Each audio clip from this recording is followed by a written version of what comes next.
What's up, man? This is your boy GD Fitz with my man Kelvin K. This is The Plug, man, where we give you some of the hottest sports topics in the world. What's up, baby? I'm here, Fitz. Father's Day weekend, baby. Yeah, man. Father's Day weekend. Big sports weekend, too, man. We got something huge going on, man, in the sports world. I'm talking about the NBA Finals, man. Game 7. We don't get to see a lot of those. Game 7. Hey, man. That's what we want in the world of sports. Well, I don't think the fans in Golden State wanted to have a Game 7, especially after being up 3-1. But we're going to talk about that. We're going to talk about some other things. We're going to talk about the NBA draft that's coming up by next Thursday. We also going to talk about Von Miller and their contracts disputes and some other things, man. But let's go right on back to what I started this all out with. I'm talking about Game 7 of the NBA Finals, man. That's something special. What's better than the Game 7? Nothing for real for me. You know, as an NBA fan, there's nothing more exciting. Yeah, well, as a sports fan, period, man. Hockey, Major League Baseball, NBA. Well, yeah, nothing's better than sudden death, and that's essentially what you have in Game 7. Well, we got it, and it's a historical Game 7 because one team, the Cleveland Cavaliers, with LeBron James, Kyrie Irving, and the rest of the dudes that's up there, because I'm not going to call out a third guy, because we're going to talk that's about supposed to be the big three. We're not going to call out the third guy because he ain't playing like the big three right now. We're going to talk about him later. But listen, Game 7. Nobody thought we were going to be here. If you listen to some of our old shows, even my man Kelvin K right here said the series was over with in Game 5. He thought it was done. But it's a asterisk. Okay. Well, I'm not even going to go there yet. We're going to wait because we got time. Okay. But what we're going to talk about is the fact that they have come back from 3-1 to even this series up at 3-3. And now on Father's Day, Game 7, Cleveland versus Golden State in Oracle Arena tomorrow, 8 p.m.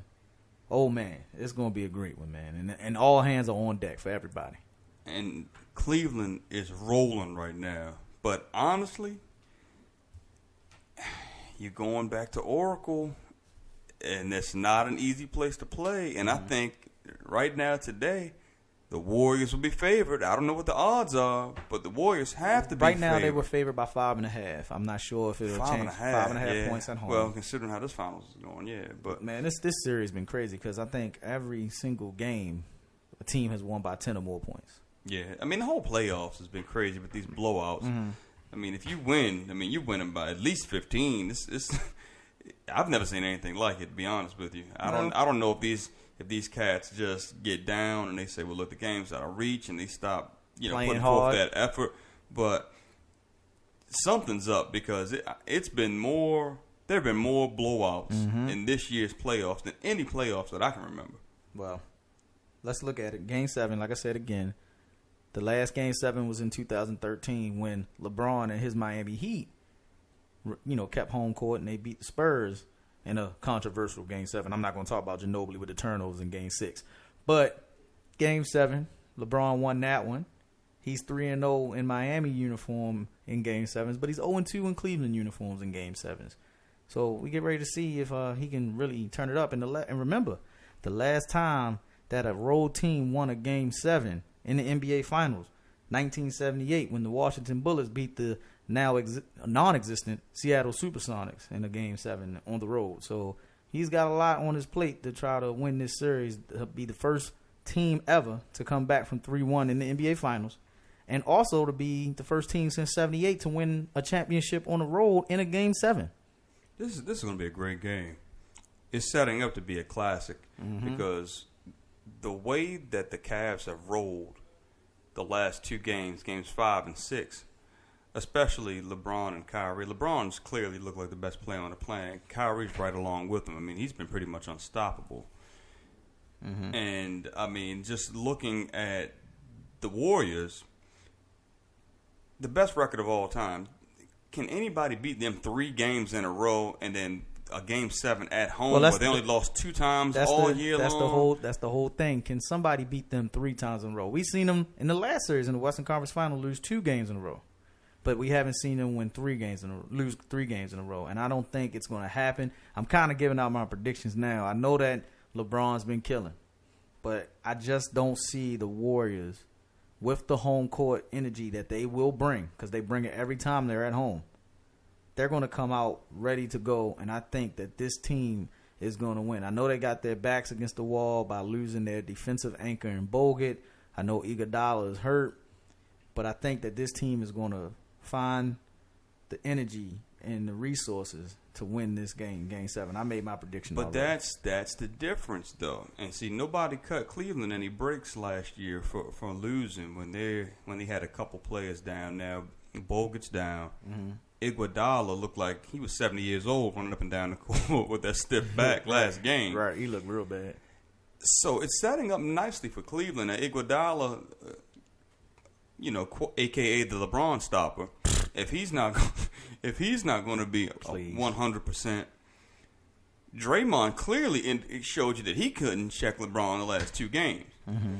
So LeBron, I mean, like I said, it's setting up to be a classic because it's almost like, can LeBron, with all of his horses there, come back and beat arguably the best regular season team of all time 3 games in a row in their house? It's setting up beautifully, man. I'm looking forward to it. Well, somebody must be thinking it's going to set up beautifully as well, because tickets just sold on StubHub.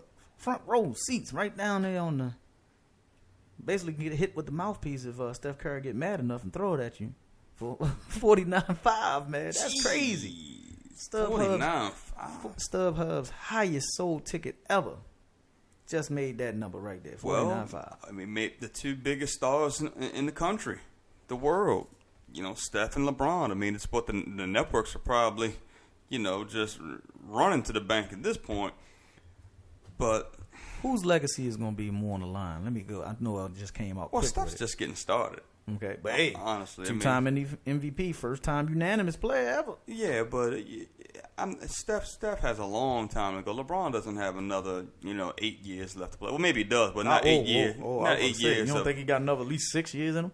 Well, not at this level of play. Hell no. I mean, he's 31 going on 32, I believe. And, it's not like he's going to be dunking on people and catching lob passes at 39 years old. If he is, he's definitely the best player of all time. But as of right now and how it's setting up, I think you have to say it would affect LeBron's legacy more. Mm-hmm. But again, this whole LeBron legacy thing, LeBron's already a 2-time champion and a 4-time MVP. I mean, if he goes on and loses several more finals, I mean, what are you going to say? Okay, well, he's not better than Jordan. Well, nobody's better than Jordan.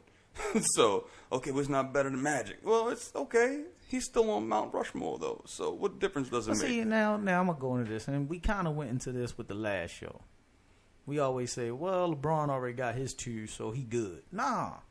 Well, I wasn't trying to say that. Of course, I know, but I'm not just talking. I'm not just talking about off. I'm not just talking about off of your angle. I'm talking about off of a lot of guys' angles, man. Like a lot of LeBron's fans say, "Oh, well, he already got 2." Well, all right, cool. But any winner, any guy who's gonna compete, they don't judge themselves off of 2. They want more. And LeBron will probably be the first one to tell you, like, "Yeah, I got my 2, but I want more, and I couldn't get it." And he'll say it too. He'll say it straight like, I wanted more and I couldn't get it. He's not going to say, well, I keep going to the finals, so it's okay. No, he wants to win. He want to be the number 1 team at the end of the year. Well, absolutely, but we're talking But it seems like we give him a lot of passes, especially a lot of the fans. No, it's not a pass. We're just commenting on legacy. And when you're judging legacy, you have to be real about it. And if a guy goes to, I don't know, let's just say a guy goes to 9 finals, wins 2 of them. Okay, and when you compare his resume and championship record compared to a lot of other players, it holds up pretty well. Now, granted, of course, if you go to 9 finals, 10 finals, you would like to win all of them. Right. or at least half. Well, but then you want to win more than 2, but that doesn't. Like I said, I'm just stacking up his legacy as it will compare to somebody else's.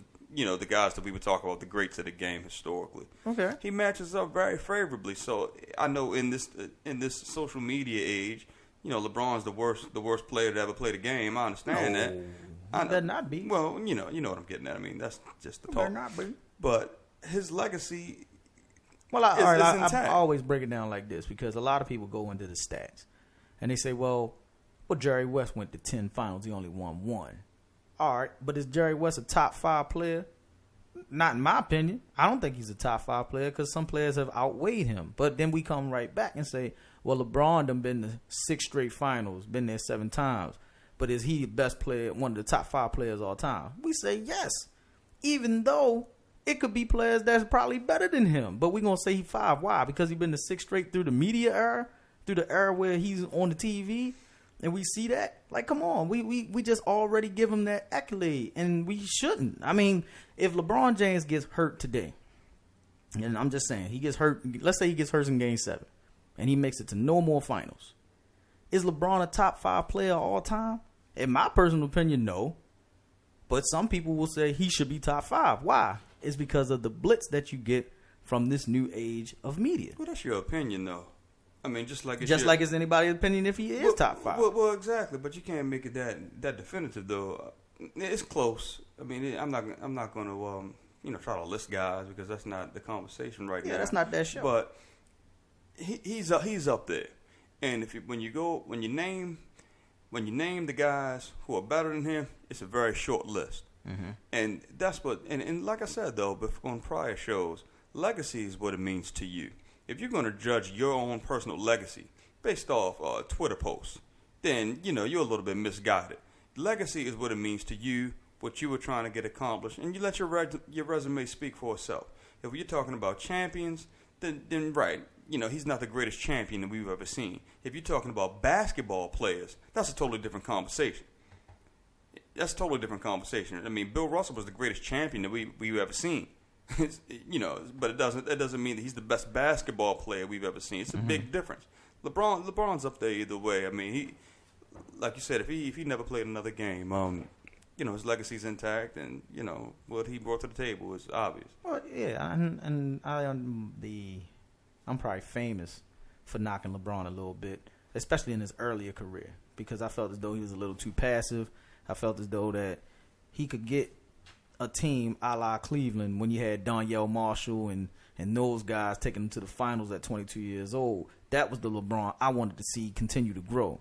But it kind of changed up. And it was like, well, damn, LeBron, this ain't what I want to see. And then you go and make the moves with the decision to go with the other 2 superstars, and it's like, all right, that's how he had to win.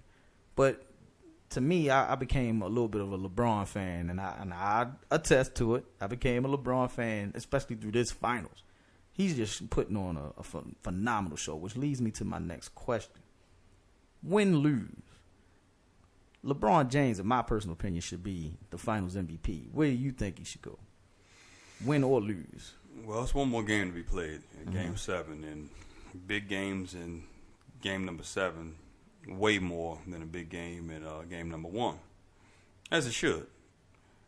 But I don't know, if he comes out again and gives you another 40, I'd have a hard time arguing against it, even if they lose. See, I don't know about that. But finals MVP isn't necessarily all about who had the best series. Now, last year I feel was a bit different from this year, because the first couple games of the series, LeBron wasn't just going complete alien out there on the court. The 45 and 41, 16, and 7, all that kind of stuff. Last year, it was clear that he was the best player on the court by a long shot. Mm-hmm. So even in defeat, a lot of people, it was an opinion shared by many across the nation that he should have been the finals MVP. This year, even though I always feel like he's the best player on any court that he steps on, unless he just completely decides to stay on the couch, it might be a little bit different. If Klay comes out and scores 40, it's a good chance he might be the MVP. Mm-hmm. If Cleveland wins and Kyrie goes out there for another 40, and LeBron has 25 and 12 or something, it's a good chance Kyrie will be the MVP. So it remains to be seen. Well, I'm leaning towards LeBron, man. He's putting on another great finals performance. He's the first player in NBA Finals history, if the series was over today, I know we got Game 7, to lead every team in total. Every team, both teams on this setup, he leads them in total points, rebounds, assists, steals, and blocks right now. That's tough. So it's hard to say that he ain't been the best player on the court this year as well as last year, because he's leading it. And he's winning in every single category. It's so scary, but man. They don't give out the right or wrong. They don't give out the award like that. Mm-hmm. It's only been one guy ever to win the award, the Finals MVP, in a losing effort. The logo.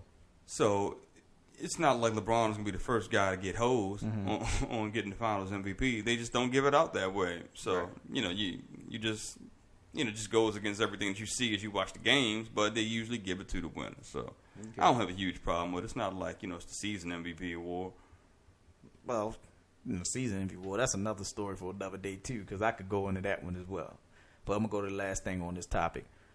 What team is going to have I know whoever loses is going to have a big disappointment. But who will be the bigger disappointment if that team was to lose from the eyes of the fans and the media? We are in the media, but we are fans as well. So who would be the bigger disappointment by losing? It might be equal. And what I mean by that is, if LeBron loses, he's going to catch social media hell. I mean, people are going to give it to him. But if the Warriors manage to blow a 73-9 season and not go all the way, then you got Game 7 at home. You lost 2 times there all year long. So they should win this game. I think the Warriors should win this game at home. Okay. Doing what they've done all year long, 2-time MVP, they should win this game. But I guess to if you had to corner me, I would say it's more pressure on LeBron maybe, simply because of his finals record and being there so many times and not being able to close out the deal most times. I think he's here now. He's like, look, I don't know how many of these I got left. I think it's going to be a bit more self-imposed pressure, knowing that you came back already, knowing that you got him on the ropes. Knowing that Iguodala's hurt, Bogut's hurt, your team is intact. They're in sync. Yeah, and they're rolling. And coming off the last 2 games that he's had, I feel like in his head, he's like, look, there's no reason why we can't go out here and win. So I'll probably say it's a little bit more pressure on LeBron. I'm going to go here.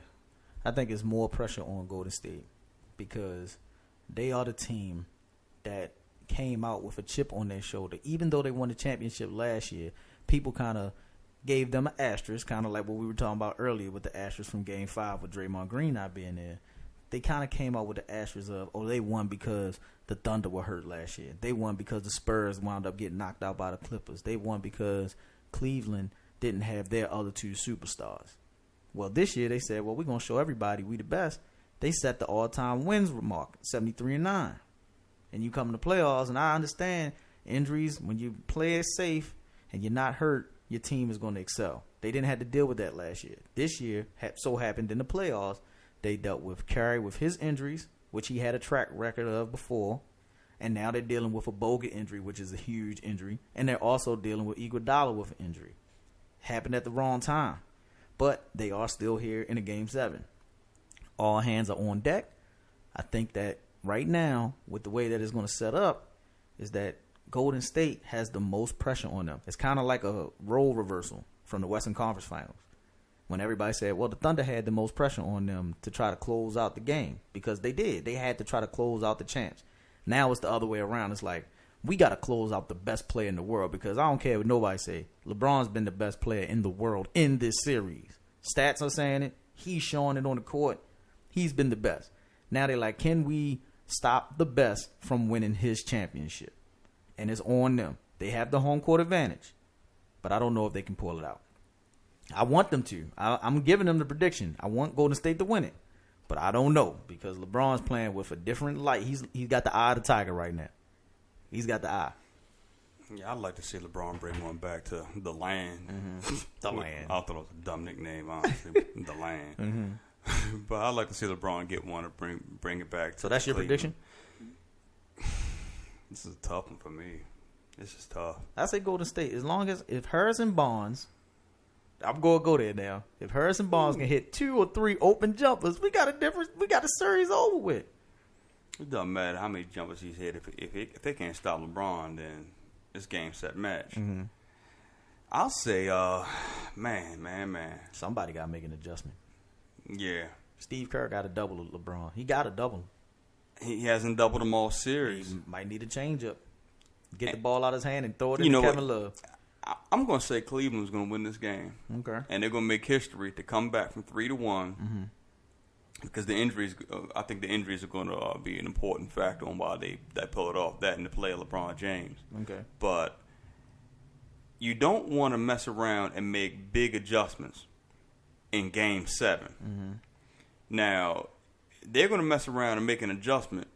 And then if Cleveland adapts, okay, you got a half a basketball to try to win this thing. You got to be careful with making big adjustments in Game 7.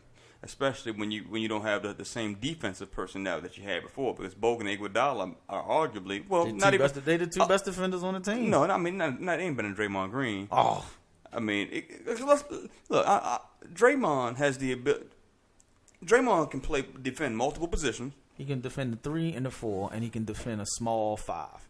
And see, it's the fight that he has. Iguodala has great hands. Next question. You know what I'm saying? Like it's not like he was stopping LeBron. He was stripping LeBron when LeBron was, had the ball right in front of him, and he was doing a good job of it. Okay. But it's not like he can keep LeBron from doing absolutely anything. Any great score for that matter. It's not like Iguodala shutting anybody down. This is my whole thing. I done already said this. Draymond Green at the 5, they can run a little bit more. They can space the court a little bit more because now you have 5 shooters at all times on Golden State's side. Yeah, that's right. But on the defensive side, Tristan Thompson putting up the big game that he did in Game 6. Why? Because you don't have a worry of anybody matching you at the rim like they did with a Bogut. And then offensively for Golden State, even when Bogut was in the game, you have to respect Bogut with that little small jump hook and him attacking the basket on the lob plays. I don't respect Anderson Varejao catching the lob pass. I don't respect it at all. Hey, look, Varejao. The best flopper of all time. Look, I'm not even going to call it flop, and I'm even going to take as far as saying he's out there cheating, man. Straight up. He straight pulled Dellavedova down and flopped like he the one that got knocked out. Dude, I haven't seen... I know Vlade Divac had a bad reputation for flopping. Varejao is out there like grabbing guys, pulling them to the ground. The play where he got fouled going to the rim, and he slid and looked to see the ball was going in, then started rolling around. Right. Like, I'm like, dude, like this guy's out there just straight putting on an act, man. But when you was a Cleveland fan, well, I'm serious. Listen, the Cleveland fans loved him when he was in Cleveland. Now he go to state, they like, man, we can't stand him. Well, you know how that goes. That's funny, man. Whoever helps you win, but. This guy's terrible, man. This guy's terrible. But again, let's go back to the real. The whole point of it is Golden State have lost a lot of key pieces due to injuries right now, okay? Iguodala's not going to be 100%. I know they say he's going to play. He's not going to be 100%. No way. And I know nobody's 100% right now, but this is clear that Iguodala's not 100%. And no Bogut. That's a big miss right now for Golden State. He has had a few days off. This was Thursday night. He had an extra day off. Yeah. Because of the travel. Extra day off and then a shot of the good stuff might be enough to get you through one game. See, I'm not a doctor. Right. So, I can't really speak on that, but that might be enough. Well, we shall see. I'm still calling it Golden State in 6. I think that the strength in numbers with Harrison Barnes, maybe they might have to go and say, you know what? Barbosa's been playing well. Let's play him a little bit more than Barnes. You got to have something. Barbosa. You got to have something because they're leaving. They're doubling. The blur. They're doubling Chef. They're doubling Clay. And they're saying somebody else going to have to beat us. And right now, Barnes ain't beating them. Somebody got to step up. And where has Draymond Green been since Game 2 of this finals? Other than the suspension, obviously, at the Oakland A's game on Game 5. But where has he been at since Game 2 of this finals? Well, he's been missing in action too. It's Game 7. Everybody strap up. Get your popcorn ready. We're going to see Game 7 Father's Day. We're going to check it out and see exactly who's going to do what. But let's go ahead to another topic real quick. We're going to switch gears and go over to the NFL. This week, Fletcher Cox signed a huge deal with the Philadelphia 76ers. I said the 76ers. I must be thinking about that draft. The Philadelphia Eagles, the other team over there in Philly that the Eagles fans seem to cuss out. If you don't notice, they always cussing them out. But Fletcher Cox signed a $63 million deal. That's a huge number for a defensive lineman. And I'm sitting here like, okay, he got $63 million. I don't know the exact years. I think he got 5 years on it. But regardless, it's more or less about Von Miller. Von Miller, if you tuned into our show last week, Von Miller refused to sign his deal because it was front loaded. And he was like, I want a long-term deal. I want my money. He's the reigning Super Bowl MVP, and he's been a top-tier talent since he's been in the league. John Elway, GM, president of the Denver Broncos, hasn't budged in his numbers. So earlier this week, Von Miller came out right after Fletcher Cox signed his deal and said, I'm willing to sit out the whole season because I'm not signing a franchise tag. So Calvin K., this is my question about Von Miller. Do you think he's right in his stance on holding out to get the better deal for him financially? Or should he sign that franchise tag, come play, get his quick 1-year deal, play, and then get the long-term deal worked out? I say hold out. Mm-hmm. I say hold out. You get it. You got to strike while the iron is hot. Right. If you're the Super Bowl MVP, you might be, as of right now, the best defensive player in the NFL, or at least the hottest defensive player in the NFL right now, with a skill set that essentially nobody in the NFL has, or very few guys. Hold out. Get your contract. Why not? Look at it this way. If he didn't hold out and got his tore his ACL in the first game, how quick you think the Broncos would cut him? Oh, I don't know if they would cut him, but I don't know if they. But you get the point I'm trying to make. Yeah, they would be like, yeah, we ain't got to pay him now. Right, maybe not cut, but you damn sure gonna restructure. You know what I'm saying? Get your money. I'm all about getting your money, especially if they go out there and Paxton Lynch is a bust, and they got Mark Sanchez trying to lead them to wins. You better get that defense intact. Yeah, you mean you got to, because right now, this is one of the teams that I think is going to take a major dip back, not just because of the fact they lost Peyton, but because they lost Brock Osweiler, who knew the system. And then you also turn around and you say, dag, we got a rookie quarterback that's potentially going to wind up being the starter over Mark Sanchez, Mr. Butt Fumble. And then the defense, the worst play of all time. Yeah. Then the defense itself is like, we lost some key components to our defense, and he's a major clog in it. Talking about Von Miller, so I think the chips are in Von Miller's favor. But I just look at the way that the NFL does it. I mean, we complain about this a lot. Like, does that guy deserve his money? But can you really knock any of these guys for getting their money? No. There's no guaranteed contracts in the NFL. No. And you know what I always say? Fans always focus on, oh, well, this guy's overpaid. This guy didn't deserve that money. Well, okay, if you get what you negotiate. If the owner can handle paying it, then okay, what's wrong with the players getting a little paper? I mean, you're talking about billionaires are cutting these checks. Mm-hmm. So we getting mad at a guy who, okay, might not be an elite player, might be a very good player, but getting elite money. We show frustration that with him, he's getting paid too much. He hasn't warranted getting these contracts. He hasn't warranted getting that contract. But yeah, we never look at the owner who's cutting the check. I mean, they would put it like this: they wouldn't be able to get that money unless the owners could afford paying them. Pretty much, But it reminds me of Eugene Monroe with the Ravens, though. Now the Ravens just cut Eugene Monroe. They signed him to a big deal. Really, they signed him before he really warranted that deal. Well, that's the whole key, because they were desperate. Yeah, they were desperate. And that's what I mean. That's the correlation that I'm trying to make. Because you have a player and they're a good player, it doesn't mean necessarily breaking the bank just to keep them because they feel the need for you.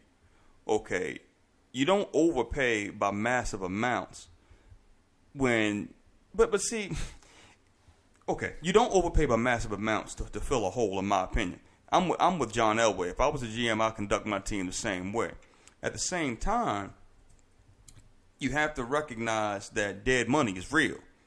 You know what I mean? It can cripple you and your salary cap. So if the contracts are designed in a certain way that if you let a guy go, then you're going to be hit with a big salary cap hit or a lot of dead money. Mm-hmm. Okay, let's say somebody else doesn't work out. Okay, so you're going to compound the issue. So it's a mixed bag, but you have to. I think the strategy that Elway takes, he's just like, look, we're going to take the same strategy that New England has. I was about to say that's the traditional Bill Belichick New England role. Yeah, we're going to pay the guys who need to get paid, and everybody else, we're not going to break the bank on you. You're going to get a franchise friendly deal. But in my opinion, Von Miller's one of those guys. Well, yeah, I How's mean, Von Miller not one of the guys that you want to pay? well, we got to look at all the pros and the cons in this. When Von Miller's on the field, he's effective. He's doing damage. He's helping that defense be the best defense, if not the best of all time, one of the best defenses in the NFL. So you can't knock that. But they probably looking at some other things like, well, Vaughn, you did get suspended twice for illegal substances. You get suspended again, that's a whole season. Then you also look at his injury history. He tore his ACL. He was out for a year. So they looking at that. So it's like, look, do we go ahead, break the bank, give you a whole bunch of money in a long-term deal? Now we expect you to be that model role citizen, the face of our team. Can you do it? And see, this Fletcher Cox deal just complicated the negotiations between the Broncos and Von Miller. Exactly. Okay, because he just got $63 million guaranteed. Mm-hmm. Now, the guaranteed money for Von Miller was somewhere in the 30s, reportedly. So right, and so that it's like number just went up a whole lot. You just went by. You basically gonna give this guy who's not nowhere near good as me double on what you were offering me, and now you're gonna say, "Oh, all right, well, can you go find another team that's gonna give it to you?" I think the other 31 teams in the NFL would love to give Von Miller that money. They would give him 63 easy, but you never know. But go into the Eugene Monroe thing real quick because you brought that up. Ravens just cut Eugene Monroe. They saying. John Paul specifically is saying it was a football decision, 100%, to cut Eugene Monroe. Me personally, I don't think it was that. If you're not familiar with Eugene Monroe, he's a major advocate of allowing marijuana to be used as a medical healing for players in the NFL. Do you think Eugene Monroe was the right decision for Baltimore to let him go right now? Well, they just drafted what they hope was going to be their franchise left tackle in the draft, and Stanley from Notre Dame. It wasn't the best time to let him go, but after Ray Rice, the Ravens have to look at things totally different. And if you got a guy preaching about medical marijuana, I mean, I know he's not preaching, trying to spark up in the locker room after a game, for recreational purposes. But it's probably something they want to distance themselves from if the league isn't on board with Monroe and his campaign, and clearly they're not. Now, I know that he's donated some of his own money to this cause for the research of this cause, and I think it's a good cause because it wouldn't be a bad thing if painkillers, opium-based painkillers, or other varieties of painkillers were kind of the trend kind of went towards this medical marijuana thing. I mean, what's the worst that can happen? The players are going to eat more and laugh a lot. So right. I mean, but it's not like people are, hey, coming out of the game, hey, coach, I bruised my rib. Well, go ahead and spark this joint and come back in. I mean, that's not the case. I mean, it's a treatment plan that's going to be in place with doctors. So I think it's a good thing. I mean, we probably have a lot less guys addicted to painkillers. Why wouldn't you look for, less harmful ways in treatment plans to have with your players? Well, I personally look at that whole thing and I say to myself, Eugene Monroe, I think it's a double-edged sword. I think that he was let go because of the fact that he is bringing attention to his cause, which is not a bad cause. It's a good cause. But the Ravens are the only team in the NFL that's having major PR issues, and they're trying to save image. Coming off of the Ray Rice situation with the domestic violence from a few years ago, they're trying to save face, and a lot of people are not feeling the way that the Ravens are doing because they're losing talent. Case in point, Tunsil. Tunsil was right there sitting, the best left tackle projected in this draft, and they basically overlook him, and they take Stanley. Not saying Stanley's bad, because I personally think Stanley's going to be a solid fit for what the Ravens are trying to do. But Tunsil was projected as the better talent. And it's like you pass on that. You pass on the Ray Rice situation instead of backing him. And now you basically passed on Monroe because of his thing. So it's like, what do you do? And you're stuck in the middle because as a Raven, because you're like, well, wow, do I make this decision of letting this guy who could have PR issues down the road? Or do you just say, you know what, the talent is on the field. That's what I'm looking for, is the talent on the field. But you never know in that situation. But all I see going forward is that the Ravens teams, just stick to your talent, man. If you got the talent, pay the talent, man. They're going to be good. Josh Norman was another product of that same situation out there in Carolina when they cut him. They didn't want to pay him because they thought he wasn't going to be ready, but because of his injury history. So that's how the league is. They're going to always be like that until they get guaranteed deals. That money is always locked in, kind of like the NBA and Major League Baseball. But what we're going to do real quick, we're going to take a quick break. We'll be right back. One.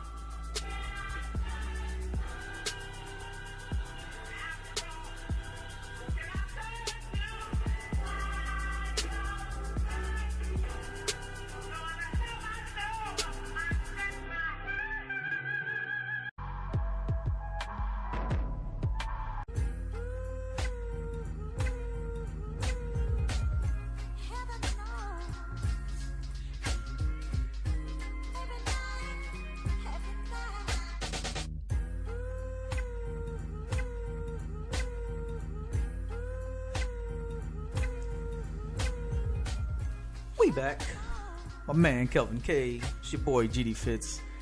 Letting y'all hear some good old Kanye. You know, Kanye was my man back in the day. I don't know what he been doing lately. Even though the Pablo album ain't that bad. I think it's pretty good.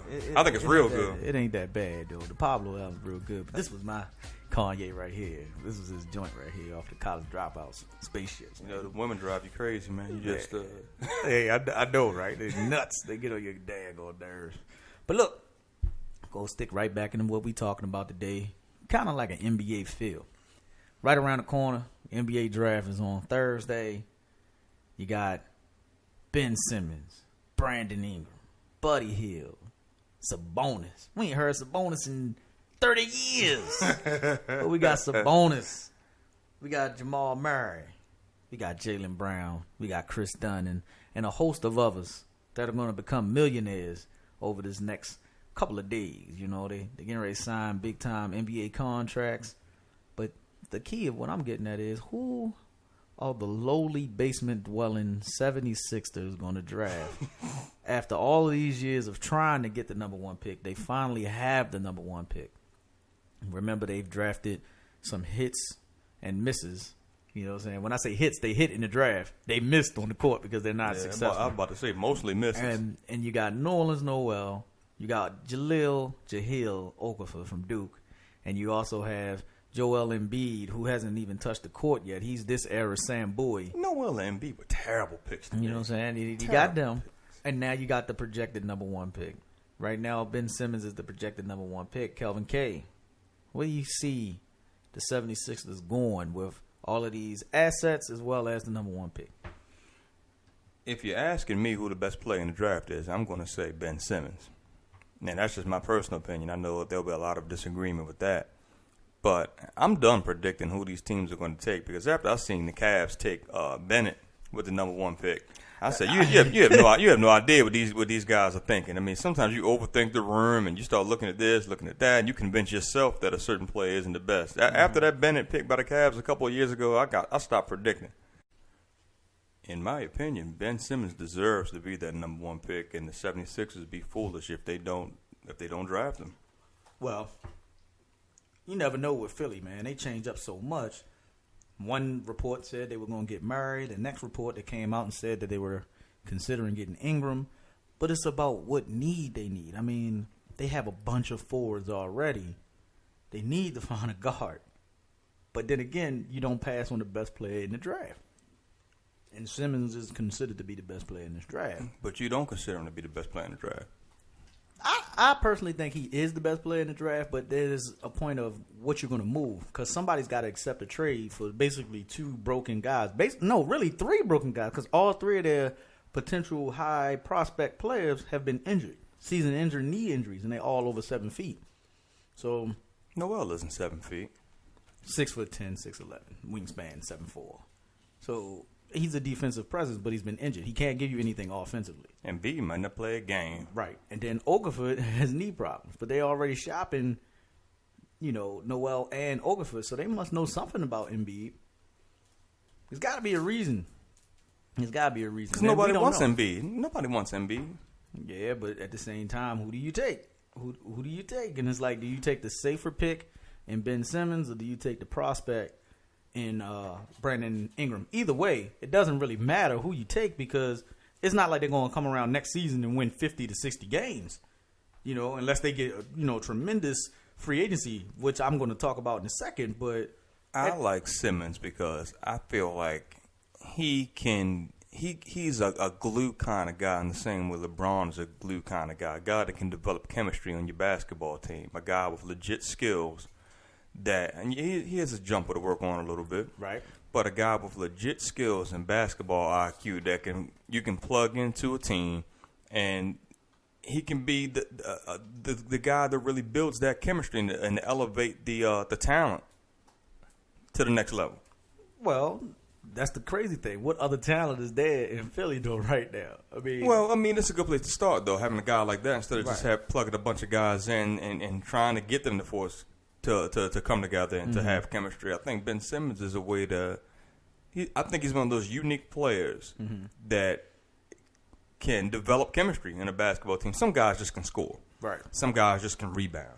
Some guys are talented, but they can't win. Yeah, it's been a whole lot of guys like that. I think Ben Simmons has the potential to be a winner on the pro level. I know he didn't necessarily do that on a college level, but who was he working with in college? Mm-hmm. It's not like LSU was favored to go anywhere. I do know this. Whenever he dropped the double-double, LSU won games. Yeah. So when he gets his stats and he gets his number, he's going to make it work.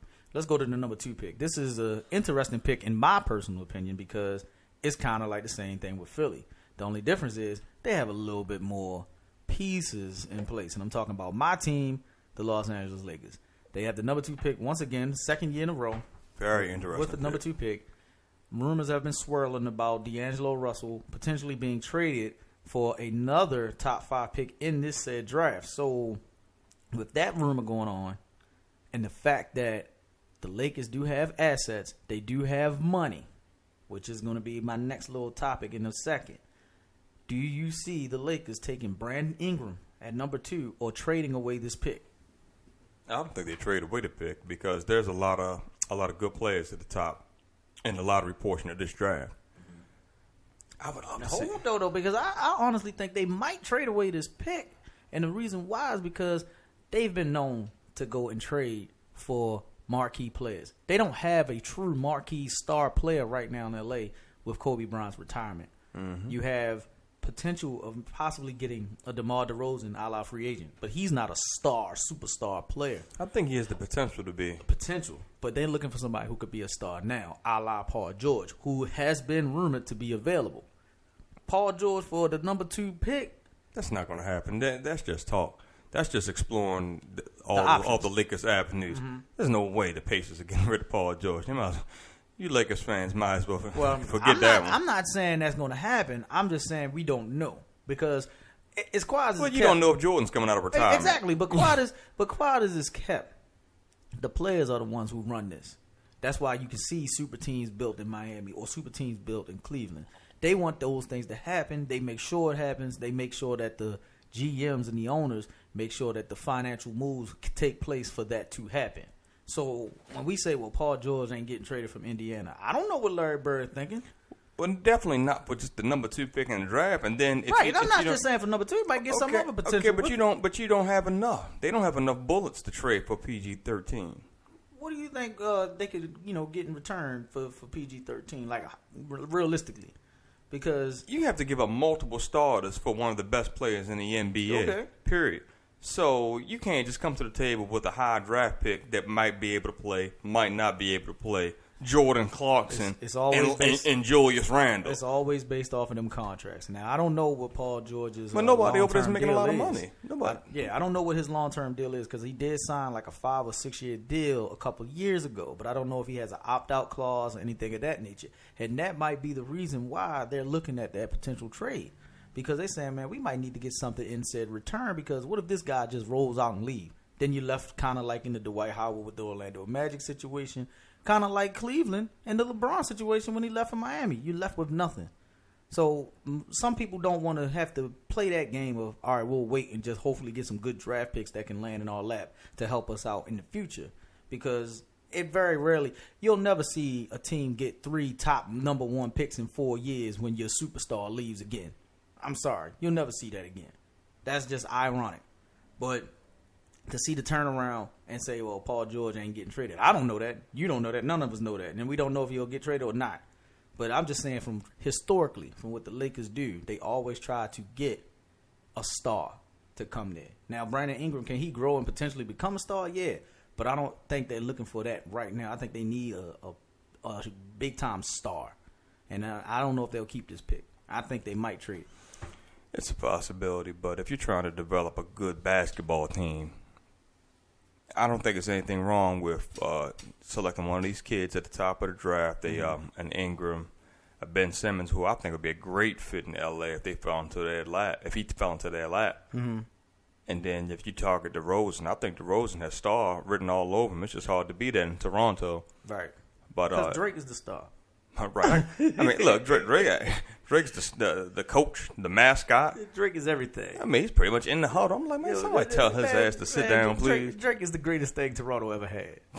You know what I'm saying? That's all that is. Drake, he better than the Blue Jays. Yeah. Drake, man. But look, let's go to the next one. The third pick, another historically great team that's known for making a lot of moves, the Boston Celtics. Danny Ainge has a lot of picks this year. He has a lot of assets on that team. Remember, this team just got out of the playoffs, and they were the number 4 seed, and they were eliminated in the playoffs early, but they don't have a star. And at the third pick, what are you going to do? A lot of people screaming Buddy Hield. A lot of people saying Jamal Murray out of Kentucky. Some people even saying Bender from overseas. Who do you see Boston possibly getting at that third pick? I'm not sure, because it could go a lot of different ways with Boston. It could go a lot of different ways with Boston. Now, I don't really put as much stock on their accumulation of draft picks as you do, because it's not the NFL. I mean, in the NFL, drafting in the first round, second round, it's a big difference from drafting a guy in the fifth or the sixth. No, I just mean an early round draft pick is clearly going to be a much better ball player, and 9 times out of 10 is going to be better equipped to handle the NFL than a late round draft pick. It's a little bit different in the NBA. A lottery pick, these guys have talent. But outside of the lottery, you could miss on a pick just as easy in the first half of the first round as you could in the second half of the second round of the draft. I mean, it's only 2 rounds in the NBA draft. So, I mean, guys, it's just not – the guy's game doesn't translate as directly to the league as it does in the NFL. So, having a bunch of draft picks really doesn't mean as much. New England is heralded for how they always have a lot of draft picks going into the draft, guys who they can select, or draft picks they can package with something else for a trade. NBA doesn't work like that. The draft pick is nowhere near as valuable in the NBA. So, but I'm not sure, man. Danny Ainge is a crafty GM. He's worked a couple interesting moves over the last few years. He so pulled off the new resurgence of the Big Three with basically using a 5th draft pick when he had Jeff Green. So possibly some more moves will be made. Like I said, this draft is a deep draft, but there's also a lot of trade assets involved in this draft. I mean, we see a lot of playoff teams that are actually in the top 10 this year in the draft. So it's going to be some interesting moves, interesting things. Last thing I'm going to go on the NBA today, then we're going to go to our final topic. The salary cap for next year just came out. Going up from $70 million to $94 million for the 2016-17 season. Do you see a lot of overpaid players coming? See, we hit on this earlier. The players are overpaid. Now, let me ask this question. Do you think each team would raise their salary cap by $24 million if the owners weren't really pulling it in? No. Of course not. So we're talking about the players getting paid an extra few millions of dollars, but we're going to ignore the owners getting an extra few hundreds of millions of dollars. Doesn't make sense to me. Hey, I'm all for the players getting their money. Get your money while you can. I don't care if the last man on the bench is making $30 million. I mean, the owner is cutting the check, so he's not going to pay what he can't afford. Right. Bottom line. So what you get paid has nothing to do with how you perform on the basketball court. Well, that's a good point. But last thing we're going to go into, this is an interesting topic. Kind of talking about a series that's on 30 for 30 on ESPN right now. And it's been circling around for the last couple of months with a TV series as well. If you've been outside the loop or don't really pay attention to it, or you fail not to want to realize it, it's talking about O.J. Simpson. If you don't know, this has been the year anniversary of his trial, when he was set place with his trial from back in '94. Remember the allegations happened in '94. It was a 1.5 year long trial, and they're doing the 30 for 30 right now, talking about the OJ story. I'm gonna let Kelvin K kind of give you his synopsis on it, because I've seen a lot of the different angles from watching America's Crime Story with Cuba Gooding Jr. playing the role of OJ, and I've also seen I was laughing. And, you see a lot of Hollywood true stories and things of that nature. But I'm gonna let Kelvin K kind of break it down from his sports synopsis of what he's been watching and witnessing on this 30 for 30. Well, it's funny because this thing wasn't even on my radar. This whole OJ Made in America documentary series. It wasn't even on my radar, but I was home flipping through and stumbled upon it, and it sucked me in. It is very, very, very well done, and it didn't necessarily address strictly O.J. Simpson, the unfortunate murders and the trial. It really gave you a broad view of who O.J. Simpson was. And it painted a picture of Los Angeles during the time when O.J. was there in college at USC, and also the climate of the police force, the LAPD, around that time. And I know the LAPD and some of their actions have been chronicled, in music, NWA and Ice-T. So the LAPD was a pretty notorious group during that time. But the approach that this documentary took was to really, really paint a broad picture of not only O.J. Simpson, but Los Angeles, racial tension in the country, specifically in Southern California, and it kind of took that broad view and narrowed it down and closed it in on O.J. as the documentary progressed. And each episode was really, really well done. I thought that it was interesting. A lot of interview clips from O.J. Simpson from the 70s, early 80s. And one clip that kind of stands out in my mind was one where he referenced, and of course I'm paraphrasing, he referenced how he didn't necessarily want to join in the civil rights movement and some of the actions that Jim Brown and Bill Russell and Ali and Kareem were taking up. These guys were vocal, and a lot of people felt that O.J. should do more, because O.J. was considered the best college football in history at that point, where he was at USC. And he was someone who was, well-spoken and, according to the documentary, accepted by whites and by the white elite.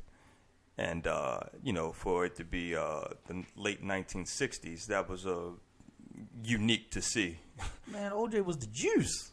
Yeah, the juice. Yeah, that was the nickname. He was the juice. But it was really well done, man. I would suggest it to anybody out there. It's I know it's a story that's been told a million times, but this really approaches it from a different angle. And So does it look positive for OJ, or does it look for like a negative for OJ? Honestly, both, man.